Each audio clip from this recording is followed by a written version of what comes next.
Friends, कसे आहात तुम्ही? तर बरेच दिवसांनी आज मी रेसिपी टाकत आहे. तर तुम्ही माझी रेसिपी बघत आहात का? मला नक्की कमेंट करून सांगा. आज मी तुम्हाला अंडा ग्रेव्हीची रेसिपी सांगते. अंड्याला उकळून घ्यायचं, त्यानंतर इथे आपण एक वाटण तयार करून घेणार आहे.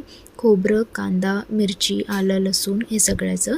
आणि त्यानंतर चांगलं भाजलं की एक उकळलेला जो अंडा होता त्याला आपण खिसून घेतलेला आहे. आणि टोपामध्ये तेल घालून आपला घरचा मसाला, हळद, मीठ घालायचं. त्यानंतर हा वाटण घालायचं जे पिसलेलं होतं आणि इथे टोमॅटो घालून चांगलं व्यवस्थित आपण कुक करायचं.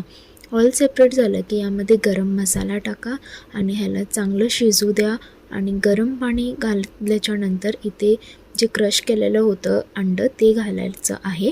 आणि जे दुसरे बॉइल्ड केलेले अंडे आहेत त्याला अशी मधून चीर पाडायची आहे, जेणेकरून ग्रेव्हीचा जो फ्लेवर आहे तो पूर्ण अंड्यामध्ये जाईल आणि अंड्याचा फ्लेवर ग्रेव्हीमध्ये उतरून येईल. इथे आपली अंडा ग्रेव्ही एकदम रेडी झालेली आहे. कशी वाटली रेसिपी?